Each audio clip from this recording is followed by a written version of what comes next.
प्रिय क्रांती मित्र हो, जय भीम, जय अशोक, जय संविधान, जय भारत।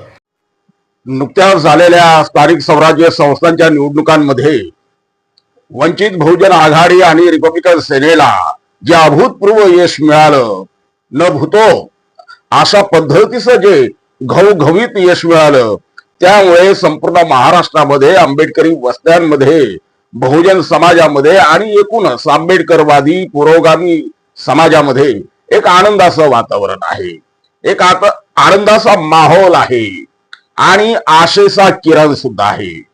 मित्रांनो, गेल्या महानगरपालिका निवडणुकांमध्ये मुंबई सारख्या महामाया नगरीमध्ये जी भारताची आर्थिक राजधानी आहे, संपूर्ण जगाचं लक्ष ज्या मुंबईकडे राहतं, त्या महामाया नगरीमध्ये मुंबईमध्ये निळ्या झेंड्याचा, पंचशिलेचा निळा झेंडा घेतलेला, पंचशिलेचा झेंडा घेतलेला एकही उमेदवार आपला निवडून आला नव्हता। मुंबईमध्येच नव्हे तर त्याच्या आजूबाजूला असणाऱ्या नवी मुंबई, ठाणे सारख्या भागांमध्ये सुद्धा निळ्या झेंड्याचा प्रतिनिधी निवडून आलेला नव्हता। इतकी विशाल मुंबई, महामाया नगरी, संपूर्ण देशातले लोक, नागरिक तिथं पोट पाणी भरण्यासाठी येतात। अशा महामाया नगरीमध्ये कोणीही उपाशी राहत नाही, अशी एक ख्याती आहे।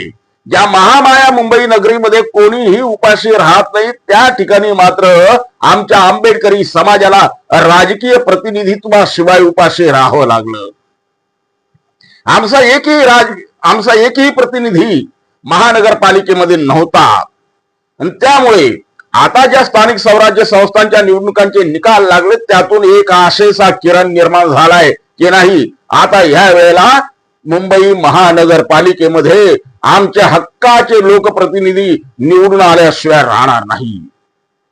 आणि त्यामुळे स्थानिक स्वराज्य संस्थांच्या निवडणुकांच्या निकालांकडे आम्ही गांभीर्यानं पाहतो। जरी रिपब्लिकन सेनेला अवघ्या 3 जागा मिळाल्या असतील, वंचित बहुजन आघाडीचे अवघे 2 नगराध्यक्ष निवडून आले असतील, परंतु प्रस्थापितांच्या ह्या मांदियाळीमध्ये, धनदांडग्यांच्या ह्या गर्दीमध्ये, तुटपुंजा साहित्यानिशी आमचे हे लढवय्ये लढले आणि त्यांनी जिंकून दाखवलं। त्यामुळे त्यांच्या विजयाचं महत्व कैक पटीनं अधिक आहे। आणि ह्याच रिपब्लिकन सेनेच्या विजयामुळे, वंचितच्या विजयामुळे आमच्या कार्यकर्त्यांच्या मनामध्ये, आंबेडकरी समाजाच्या मनामध्ये आणि एकूणच बहुजनांमध्ये एक स्वबळाचा विश्वास निर्माण झालाय। होय, आम्ही जिंकू शकतो, आम्ही जिंकू शकतो, हा स्वविश्वास या जनतेच्या मनामध्ये, नागरिकांच्या मनामध्ये निर्माण झालेला आहे। येत्या 15 जानेवारीला जे मतदान आहे 2026 मध्ये, त्या मतदानाच्या दिवशी त्या विश्वासाचं प्रतिबिंब त्या मतदानामध्ये उमटल्याशिवाय राहणार नाही। आमचे प्रतिनिधी निवडून आल्याशिवाय राहणार नाही, हा विश्वास मला स्वतःला आहे।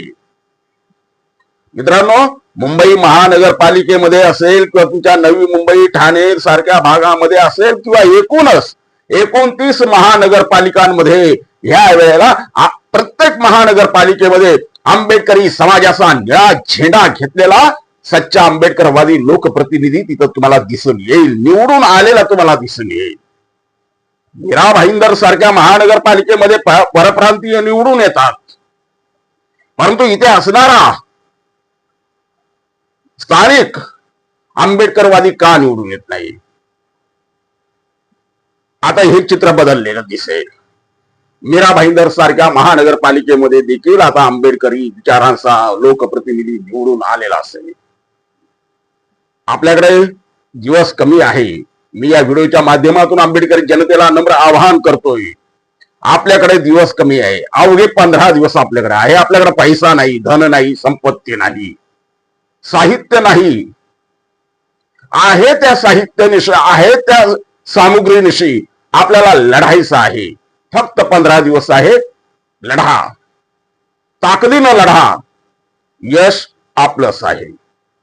गाफील राहू नका, कदापि कोणालाही विकल्या जाऊ नका. स्वाभिमानी मतदान करा, यश आपलंच आहे. स्थानिक स्वराज्य संस्थांच्या निवडणुकांमध्ये आपण ते मिळवून दाखवलं. महानगरपालिकेमध्ये देखील आपल्याला ते मिळवायचं आहे. इतिहास निर्माण करायचा आहे आणि हा इतिहास केवळ तुम्हीच निर्माण करू शकताय. तयारीला लागा. जय भीम. प्रिय क्रांती मित्र हो, भीम पॅंथर या आपल्या हक्काच्या यूट्यूब चॅनलला कृपया सबस्क्राईब करून आम्हाला विषमतावादी शक्तींच्या विरोधात लढण्यासाठी बळ द्या, शक्ती द्या, ऊर्जा द्या. कमेंट करा, लाईक करा, शेअर करा.